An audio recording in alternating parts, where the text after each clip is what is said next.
Hi, Bobby Herzberg again, talking with you about mainline economics and some additional examples we might use. So one of the ways in which we use mainline economics to try and understand what's happening with regard to serious economic problems or sorting out when a market might work and when it might not. One example that I might think of right now is the example of all of the innovation we see that has emerged as a result of some of the new technologies. As F.A. Hayek suggested, often markets are discovery processes, and one of the advantages of relying on entrepreneurs is they are working to discover innovations that are almost impossible for any kind of collective process to try and think through and imagine.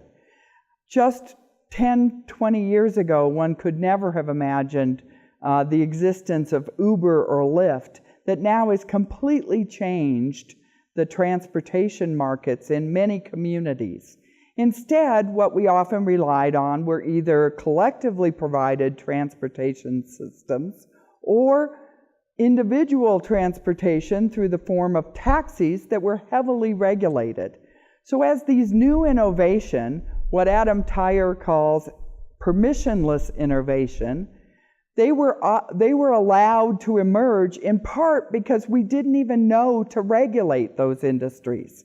Because those industries of ride sharing and through the internet types of connections and bringing people together, consumers and providers of a particular good, simply did not exist at the time that those regulatory structures were set up. And so they got around those. They emerged before people started to think about how could we regulate them. But as soon as they did emerge, of course, those within the regulatory structure very quickly wanted to try to regulate them, to try to bring them in, because they provided a competitive alternative to the regulated options that already existed, and because people had an interest in maintaining their regulated advantage in that system, taxi drivers, taxi companies, other transportation systems, limo services, etc., they all had an interest in not permitting these new systems to come in.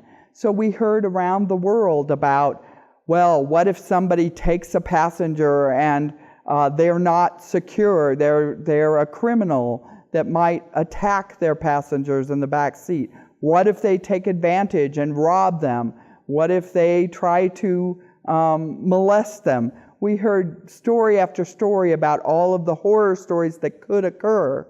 But in fact, because of the review mechanism that was almost immediate with every rider that got into an Uber around the world, people who were doing bad behaviors or had bad transportation services to offer were frequently prevented from continuing those services very long. They got bad ratings, and Uber didn't call on them to provide services in the same way. And passengers didn't want to get in with somebody who had a bad rating. So the market mechanism, this market process, created a solution without any need for a regulatory approach. And yet, still the regulators did worry. So our focus on mainline economics allows us to understand why that tension would always exist and why the market can provide this level of discovery that we might not have even imagined before that. Another example of how regulation can get in the way is also available to us using the ideas and approaches of mainline economics. And that is in the area of regulatory commissions for utilities. Take the example of cable TV. Many people want cable TV, and in the early days of cable TV, because of the technology, it required extensive infrastructure, digging up the streets to put in cables, running cable wires to everybody's home and apartment. And as a result, the logic was you wouldn't be able to make profit at doing so if, in fact, you had to compete with other cable TV providers running down those same streets and into those same apartment buildings. So they consolidated the market and granted permission to certain cable providers to provide those services to everyone within a given area. But then they regulated them for the rates that they could charge and the service questions that came up as a way of trying to resolve the issue of no market competition and monopoly provision. The problem is that technology kept moving on. It didn't know that the regulators had a plan for how to deal with this.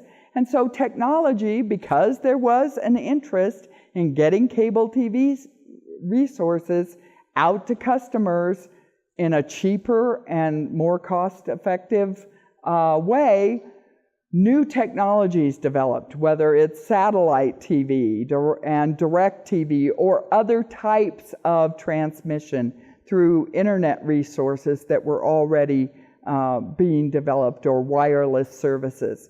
And so as a result, over time, there was no real need to have these regulated structure of the cable TV market, but because they had already developed the regulatory structure, they rent sought, as we like to say. Rent seeking is a way of industry locking in, using the political resources to prevent other competitors from having access to those same resources. And so they put up barriers to new entrants. They made arguments that in fact others shouldn't. And as a result, your cable TV rates were much higher for a longer period of time than they would have been in the absence of those regulatory commissions. And if you want more information about how some of these regulations are costing you in your pocketbook, turn to work being done by my colleagues at the Mercatus Center at George Mason University at mercatus.org. Thank you so much.